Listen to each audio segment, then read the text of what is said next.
Welcome to week 3 of our message series, Sanctify. We're taking the lazy days of summer to break down the idea of holiness from something often seen as lofty and only exclusive to the saints and to something real and completely attainable for all of us. In the past 2 weeks, we've busted the myths that becoming holy is just a destination that we might reach someday. We know we're able to be holy in every moment. Indeed, God calls us to that, like right now. And we also spoke about how holiness is for every person, not just some, but for everyone. God called us from the beginning of time to be holy, and He has a plan for us, and we can cooperate with God, and we can cooperate with that plan. But there are times when we don't. So why don't we cooperate? What is it that this grand destiny of sanctity is so often ignored? Why is that? Or even mocked by little phrases in our culture, things like, "Oh, aren't you just holier than thou?" or "Aren't you Captain Holy?" Perhaps it's because people don't have an understanding of what the journey toward holiness will do to them. Just look at the number of people who express a pleasant surprise when they see that we're a church full of people who actually smile. Imagine that, eh? A smile covers a multitude of sins. You might hear things like, "I thought church people were supposed to be grumpy." Lots of people equate holiness with a soured-faced person waving a rosary. That's some people's point of view of holiness. But I guarantee you that that's not God's view of it. And that's not how the church is meant to operate either. In today's second reading, we heard from a letter that St. Paul wrote to the Christians in Corinth.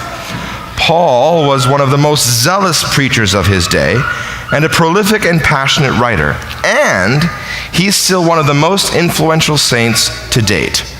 So he says, "Brothers and sisters, now as you excel in everything, in faith, in speech, in knowledge, in utmost eagerness, and in our love for you, so we want you to excel also in this generous undertaking."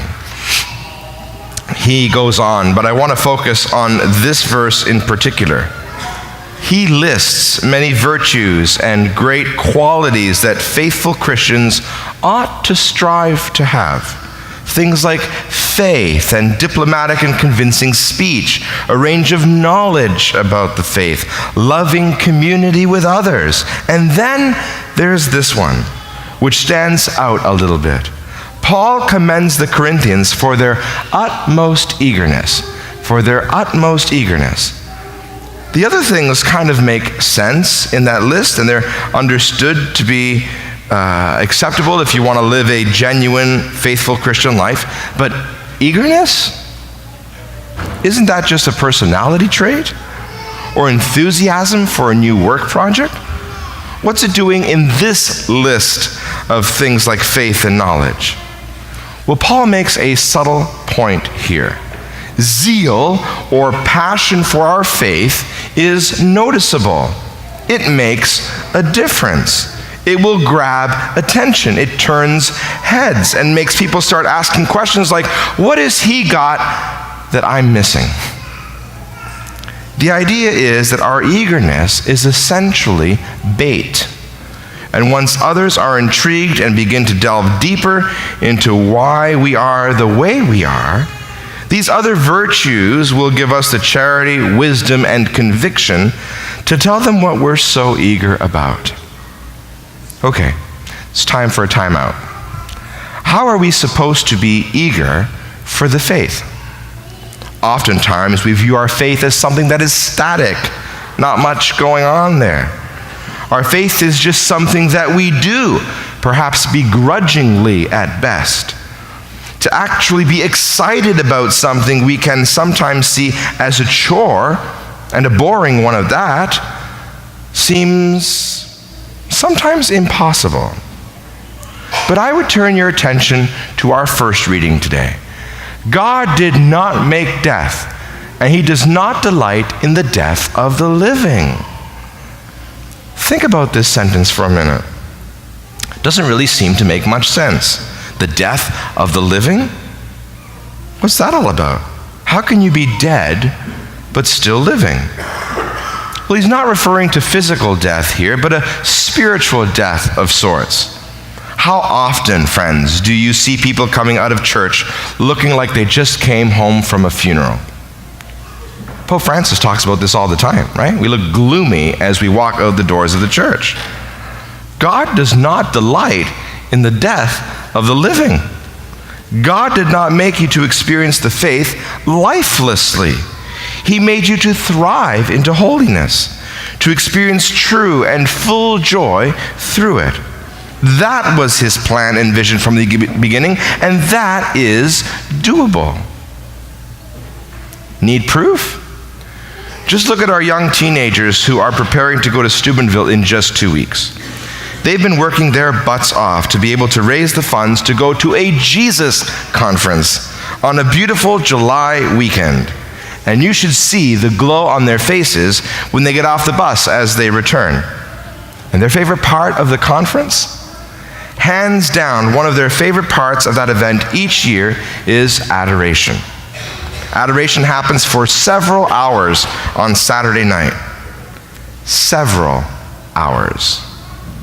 The kids are practically jumping out of their shoes to be able to get a good seat to gaze upon Jesus present in the monstrance, and their voices are hoarse by the end of the night from all of their singing and praising to God. Another thing that they express as one of their favorite parts of the conference is confession, believe it or not. Confession. They say that they feel so free to be themselves and to love Jesus in these two sacraments, right? Thank you.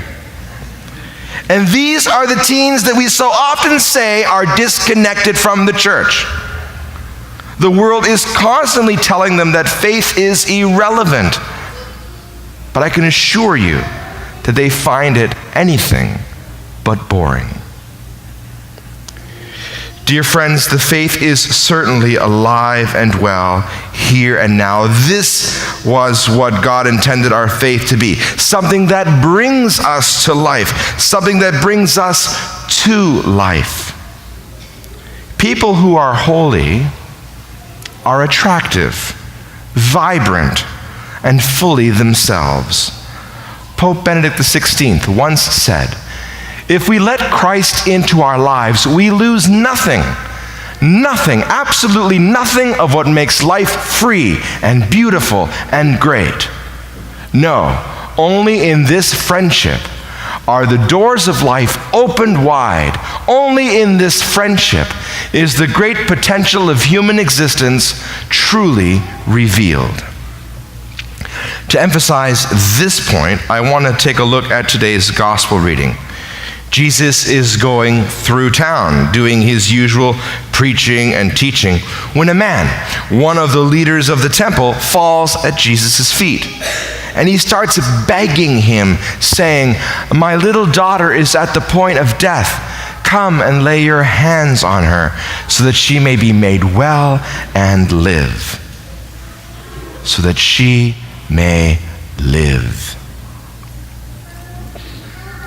Even while the man is speaking, someone comes running from the house and delivers the horrible news that it's too late. She's already gone. But then Jesus turns to the man and says, "Do not fear, only believe." So Jesus goes to the house, and he's laughed at by everyone. The family members and the neighbors and everyone who's gathered around this girl mourning her. They're just telling him, "You're too late. It's over. She's dead." But then we read, "Then Jesus put them all outside and took the child's father and mother and those who were with him and went in where the child was. He took her by the hand and said to her, 'Talitha cum,' which means, 'Little girl, get up.' And immediately the girl got up and began to walk about." Everyone else looked at this death as if it were the end.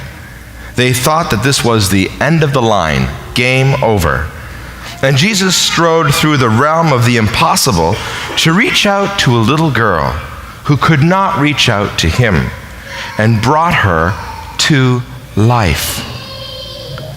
And what did the girl do with that gift of life? She got up and began walking about. She started moving. Friends, the reality is that many of us are essentially dead in our spiritual life. Oh, sure, we come to church and we even probably went to Catholic school and maybe we even say grace before meals. But that's about it. We aren't moving.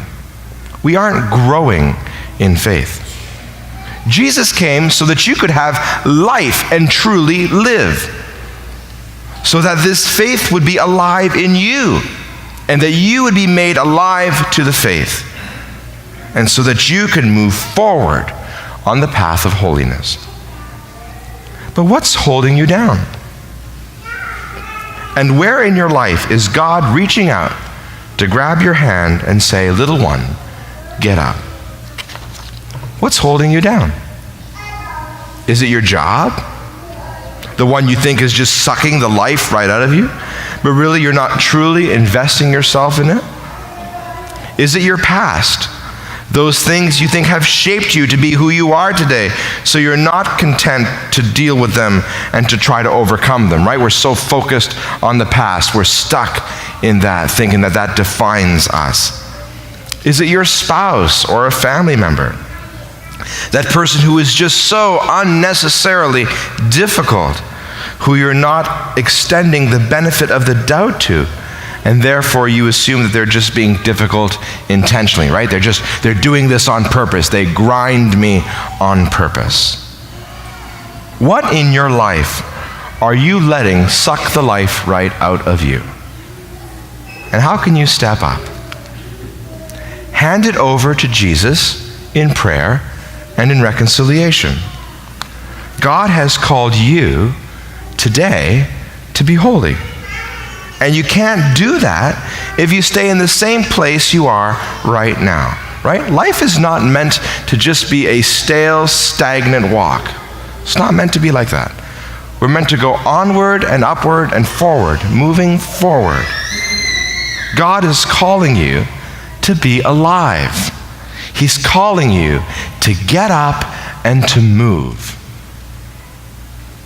He's reaching out to your hand right now.